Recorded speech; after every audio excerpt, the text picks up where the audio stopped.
Olá, eu sou André Maciag, eu sou estudante do curso técnico em informática no IFRS Campus Erechim, e esse é um trabalho que está sendo desenvolvido na disciplina de algoritmos e lógica de programação com o professor Alexandre Haddad.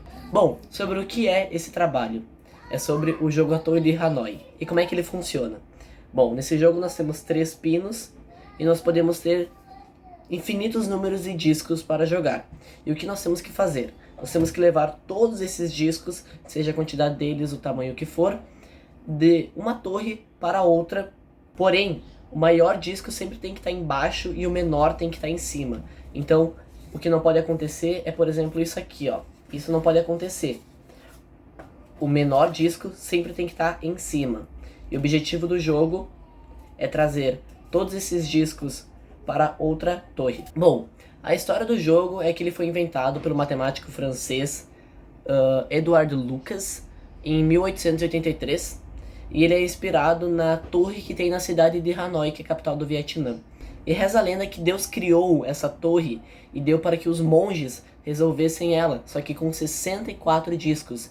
E quando eles terminassem de resolver, seria o fim do mundo. 64 discos significa que vai ter uma quantidade gigantesca de jogadas necessárias para terminar o jogo. São números muito grandes porque é 2 elevado a 64 menos 1 números de jogadas. E é assim que é feito o cálculo. Então você faz 2 elevado a n, e n é o número de peças, menos 1, e você vai ter a quantidade mínimas para resolver essa torre de Hanoi. Bom, o algoritmo em Java que eu criei para resolver a torre de Hanoi, ele utiliza métodos, como o professor explicou na aula.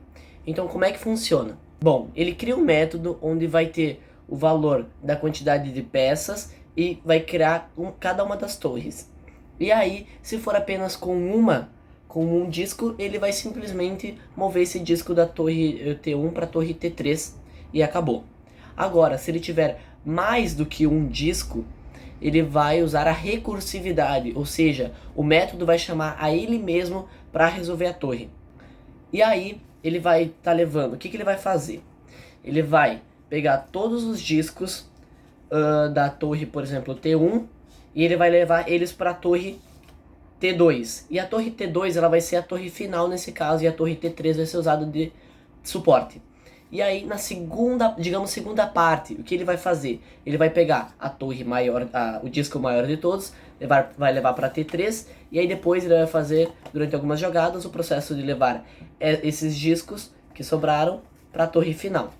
E aí assim ele vai resolver a torre de Hanoi usando essa recursividade que foi o que o professor ensinou para nós em sala de aula. E aí é utilizado o método math para estar calculando a quantidade de jogadas mínimas. Então ele vai fazer math poll, né, que é o que a gente usa em potência, menos 1 para estar sabendo a quantidade de jogadas mínimas para resolver a torre.